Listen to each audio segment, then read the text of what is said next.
What you just heard is the fire alarm, and it's safe to assume that everyone in this room understands what to do in case of a fire. You look for the safety sign, exit sign, and you seek safety on the other side.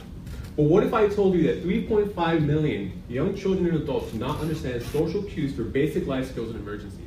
What if I told you that 3.5 million individuals do not know how to react to a loud, aversive emergency sound? These are lives of individuals with autism spectrum disorder.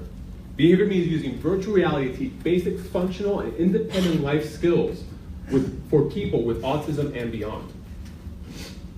We do it by providing clinics with the virtual reality software and hardware needed for their treatment plans. BehaviorMe enhances the current methods used by therapists. Patients can learn basic skills much faster than current methods, which include video modeling and talk therapy. This translates to graduating more patients and accepting those who are on the waiting list. And it all takes place in a safe and familiar setting of their school or clinic. Children can learn how to react to emergencies like fires, tornadoes, and earthquakes. Young adults can learn life skills like crossing the street, driving a car, or pumping gas. The scenarios are endless, and the video and business model is simple. Clinics subscribe to our service on a monthly basis, anywhere between $250 and $500 a month, gets an unlimited use of scenarios for their treatment plans. The initial deposit includes the hardware. By the end of this month, we'll have 3 VR simulations ready for our beta testing with our 10 strategic clinic partners across the country. That's an update. We actually have 20 now. With over 60,000 behavioral therapists in the country and 2 on our co-founding team, our entry market are behavioral therapists, followed by schools, followed by psychologists. We are BehaviorMe. We are virtual reality content creators for behavioral therapists, schools, and psychologists. And we want your children to live safe, happy, and independent lives when they reach adulthood. Now that's our pitch, right? I want to show you our slides and what we have so far. So we have, since this script that I just read to you guys, we've actually upped our clinics to 20. This is just an example of how many clinics we have and their diversity in location. So we have a clinic in Brazil. We also have one in Winnipeg that has been reaching out to us in order to implement our technology onto their school, which is actually has 200 individuals on the spectrum. As of this month, we have 4 Unity developers, 1 Maya designer. We've done 5 development sprints. For those of you who are in the software business, you guys know what that is. Our 3 simulations include stranger danger, fire drill, and crossing the street. We have stranger danger here for you guys to try out today.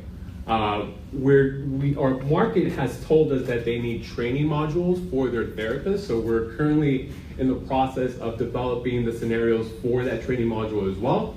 We pitched at the Tampa Bay Challenge competition, Cox Business Pitch.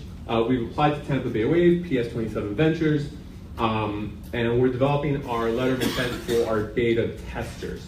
So our business model, direct to consumer, so a contracted sales force. Our first year is really just going to be 2 of our co-founders selling this product directly to therapy clinics and schools. We intend, and we have done so in the past, attended behavioral therapist conferences. The latest one was in Daytona Beach just last week, and the national one was in Denver this past this past summer. Needless to say, there's been a lot of positive feedback. $250 a month is a VR cloud, unlimited use, clinic-wide. And to be perfectly honest with you guys, we are hedging our bets on standalone headsets happening very, very soon. What does that mean?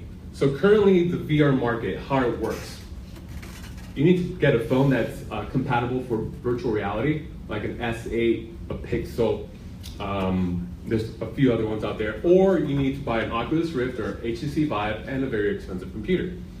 By the end of this year, or the beginning of the next, Lenovo, Google, HTC, they're gonna have their standalone headsets. What does that mean?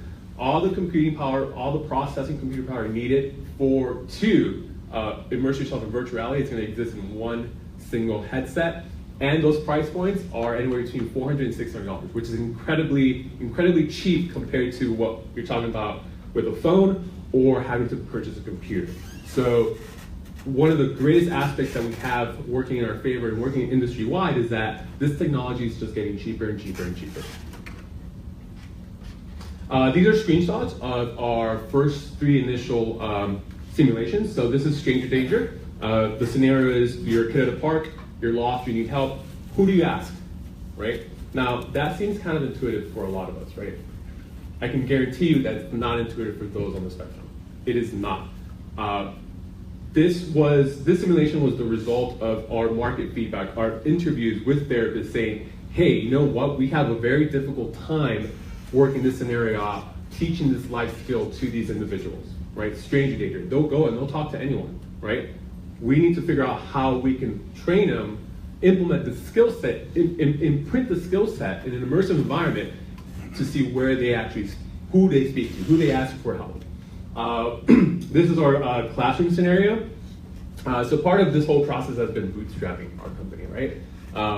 So 2 of our co-founders, myself and Chris, who's in the audience, we're not technical at all, actually. We're not coders, we're not programmers, we're entrepreneurs. We graduated from the University of Florida with an MSc.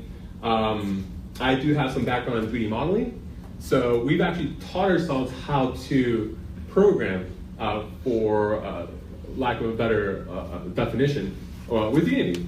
So we're programming this Unity environment right now just so we know the lingo of our programmers. We do have interns that work on a weekly basis with us, anywhere between 15 to 20 hours. And this is Crossing the Street. We had another team actually develop this for us during the summer. So Crossing the Street, again, scenario, very, very easy, but there's a huge liability when it comes to teaching individuals on the spectrum crossing the street. Like, think about it, right? How many factors, how many functions do you have to account for when crossing the street, right? How many cars are on the street? How big the street is? Is it a red light? Is it a yellow light? Is it a green light, right? What time of day? Are we done? Cool, awesome. Yeah, great. That's our presentation, you guys can.